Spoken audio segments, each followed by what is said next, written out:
World, and I'm playing Mortal Kombat. Administration's immigration and travel order. President Trump calling it a betrayal. Our senior justice correspondent Pierre Thomas joins us now. Has the latest from Washington. Good morning, Pierre. Good morning, Robin. You're fired. That was the conclusion of a fast-moving showdown playing out last night between two of the most powerful offices in Washington.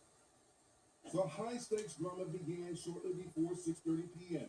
The nation's chief law enforcement officer in an act of open defiance aimed at the President of the United States.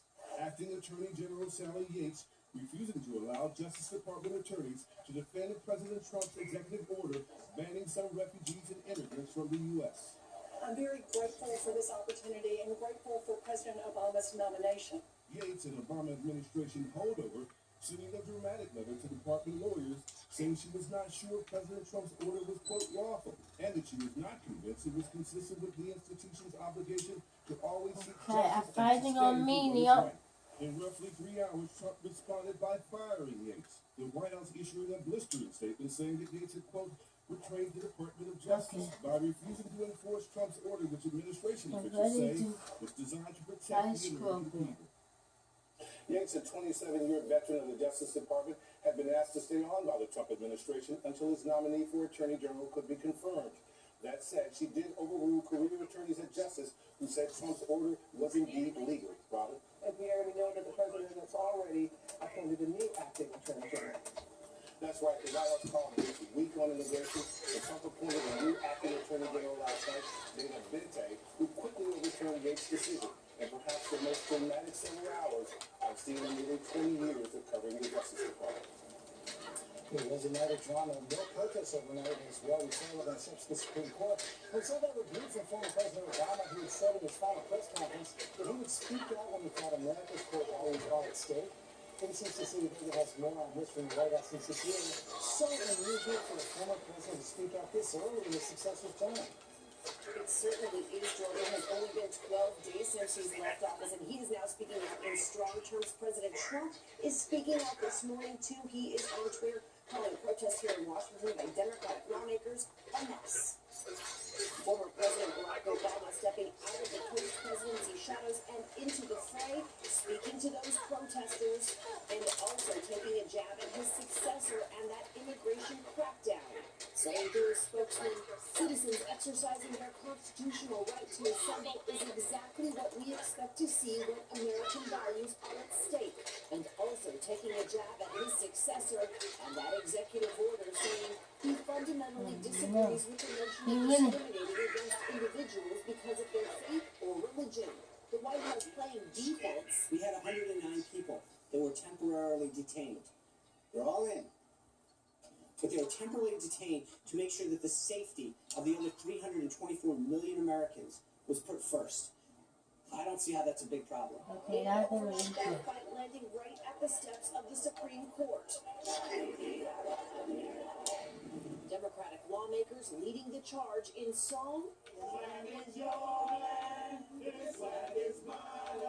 and tough talk.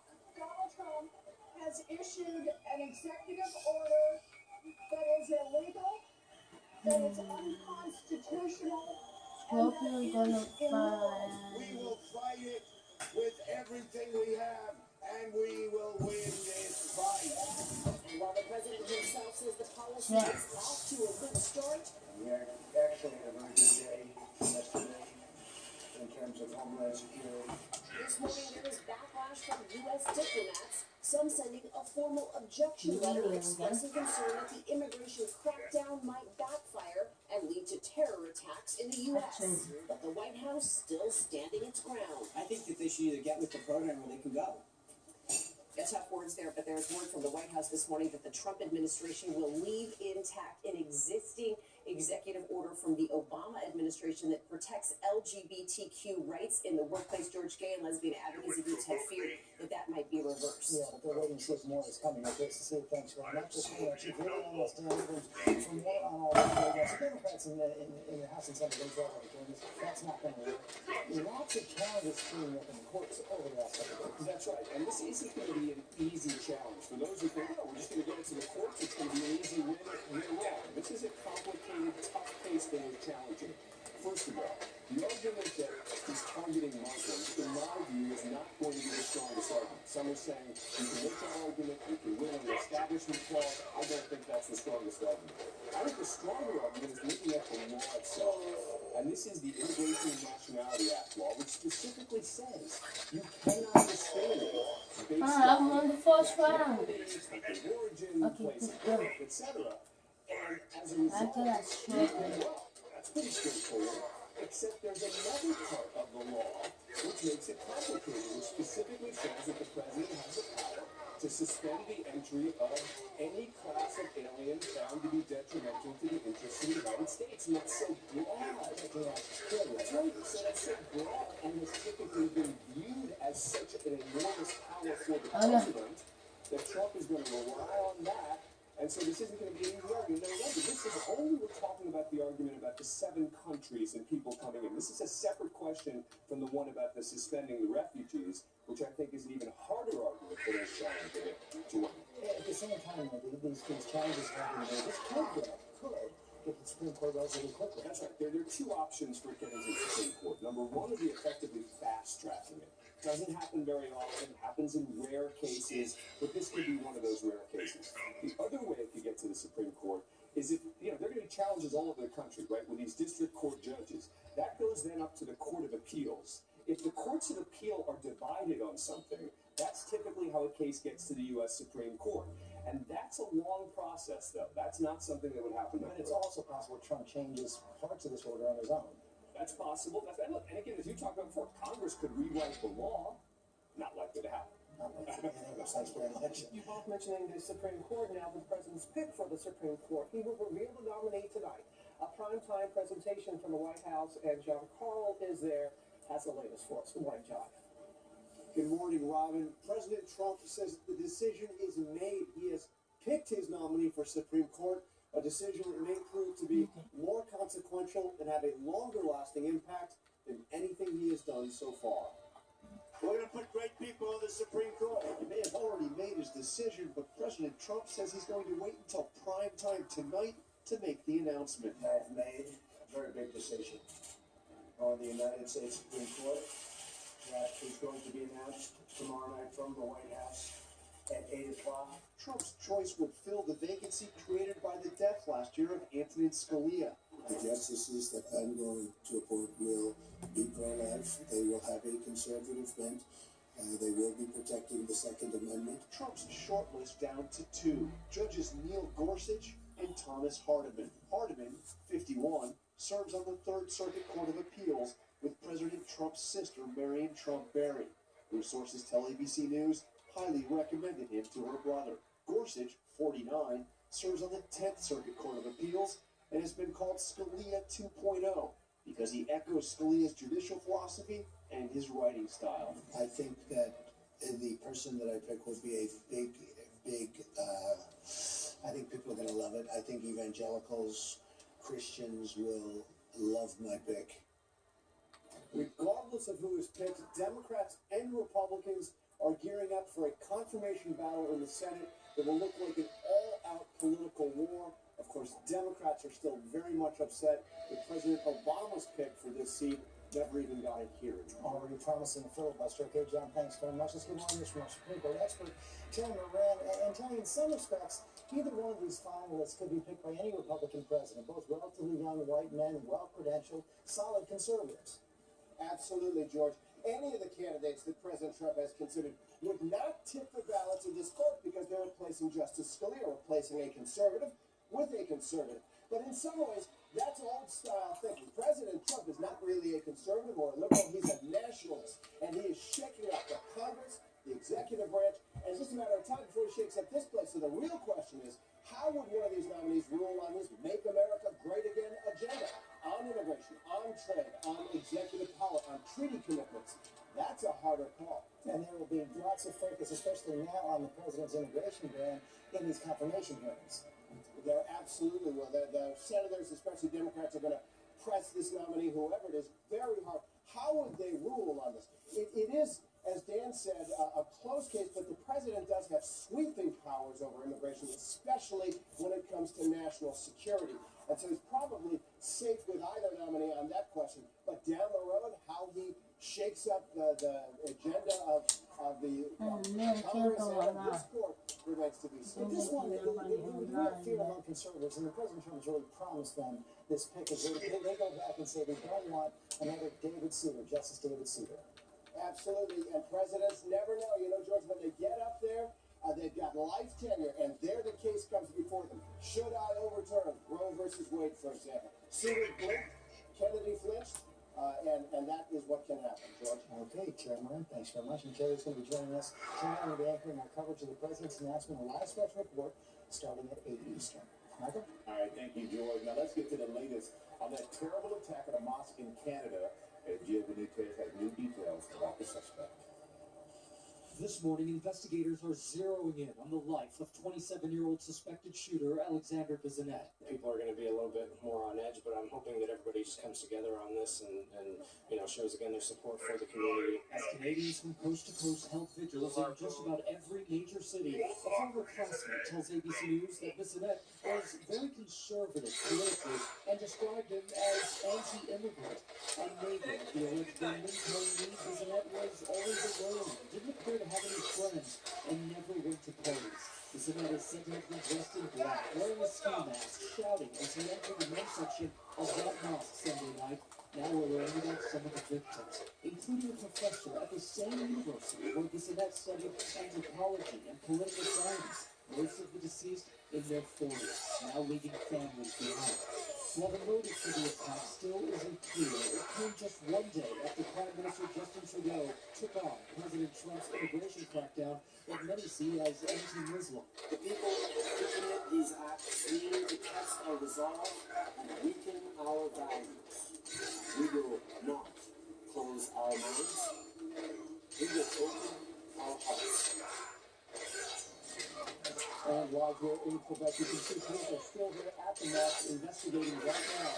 That suspect faces 6 counts of first-degree murder, 5 counts of attempted murder. No doubt a huge investigation is ahead here in Canada.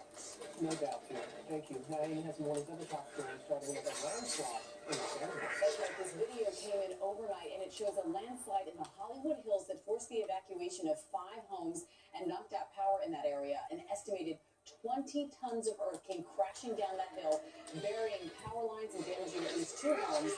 This may all be the result of heavy rain from this month. Well, a shift in policy at the Boy Scouts. They will now allow transgender children who identify as boys to become members. An 8-year-old transgender boy in New Jersey has been asked to rejoin the organization. Well, the punishment has been handed down in a high-tech cheating scandal in baseball. The St. Louis Cardinals will hand over 2 draft picks along with $2 million to the Houston Astros. It's all compensation for a Cardinals executive hacking into the Astros scouting database. And some dramatic video from a bike race in California. This chain reaction crash nearly sent one biker flying over a bridge. Look at that. But he managed to hang onto the edge, avoiding the 30-foot drop. Wow. His bike crashed to the ground. He is remarkably okay. And take a look at this picture posted online. It's raised a few questions. It appears to show 80 falcons in the cabin of a Qatar Airways plane. A Saudi prince reportedly paid for the flight.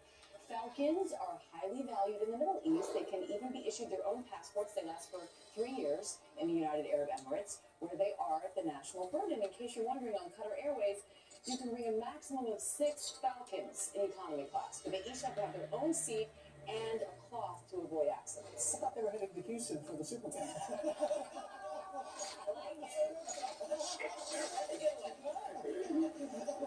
See, 6, that man was up to 80. Good job there. All right, thank you, Amy. And, you brought it up, Super Bowl week. Everybody's officially underway.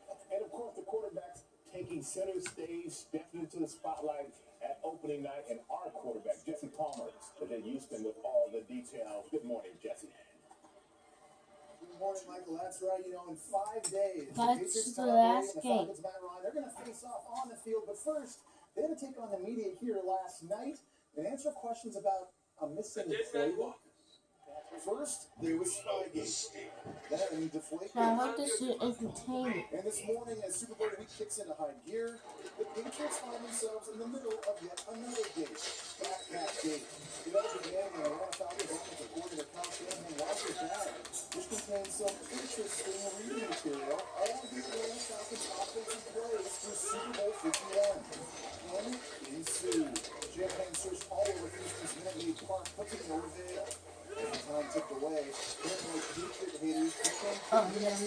Only one man could be behind this. They were wrong. It was actually this man, the San Francisco Examiner's Art Stander, who simply mistook Shanahan's backpack for his own. Stander heard about the commotion and brought it back to the Falcons media area a half hour later. No word yet if Stander is a secret Pats fan, but for now, no harm, no foul. Brady was seen back in action in the press room doing what he does best, being Tom Brady. I think my dad is my hero, because he's someone I look up to every day. My dad.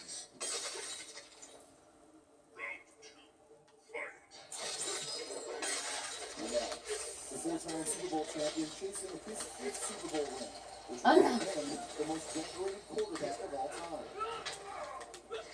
And Matt Ryan also revealed that Eli quarterback from the New York Giants, giving him some advice on how to beat Tom Brady. Of course, Manning beat Brady in 2 Super Bowls. Manning telling Ryan, look, you got to know what you got to do.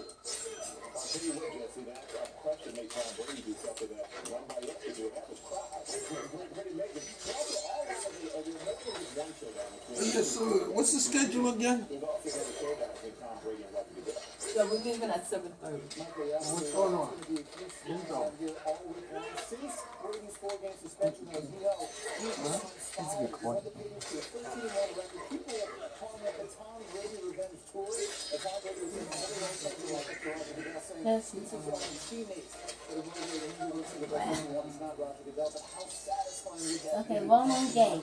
Then that's gonna be it. Commissioner Roger Goodell after Sunday night if they win. I already said that we got enough. Yeah, and we've got to get straight actually to that Tuesday trivia brought to you by Walgreens. Look at you, saving money on your Medicare Part D prescriptions.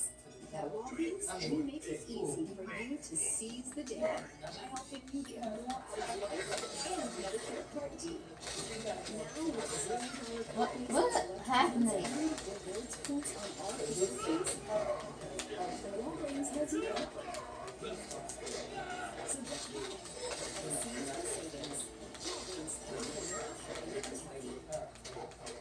Good morning, everybody. We've got some snow showers running through parts of the region. Western County, Tennessee County, Delaware. Another one beginning across the Delaware Bay and parts of South Jersey. Also, some additional snow showers out by the interstate of the Northeast. There's some sun trying to get it under the clouds off the ocean, but generally a lot of clouds around, and it's cold too. Temps in the 20s. Looks just like another 7 days. The snow showers will wrap up a little bit later in the morning. And we will wind up with an additional snow shower or rain shower during the afternoon, especially up north.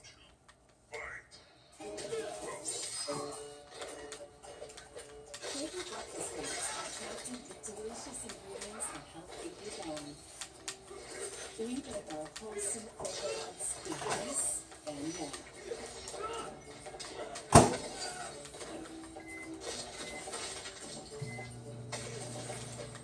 Sacred breakfast foods help satisfy your mind with every single bite. With breakfast foods. Always thought he'd see us something just messed up in lives. I never thought that at age 45 would be the outcome. My tip is, do your hard work and quit now. You can quit for free help. Call 1-800-QUIT-NOW.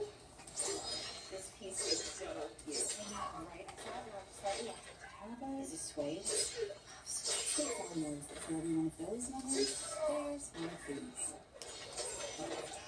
This piece is so good. I saw it. I was like, this is sweet. It's sweet. Man, that was a close match. That's why we're there. With life insurance when things go wrong, we're also here for the one chemical to help life go right. State Farm. What's the best way to get 2 servings of veggies? V8 or fancy juice. Ready? Go. Hi, did you see this? One more thing I had with a done. The original way to fuel your day. Tell your vote. It's time to reimagine the smartphone. Snap on a speaker, a projector, a camera that actually zooms. Get excited, world. The Moto Z with Moto Miles. Get 50% off on Moto Z Pro. Hi, I'm Frank. I take Movantik for OIC, opioid-induced constipation. Had a bad back injury. The doctor prescribed opioids, which helped with the chronic pain, but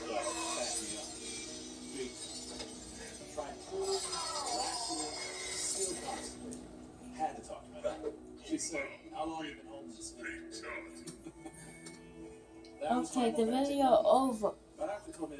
Bye, AV the Gamer out.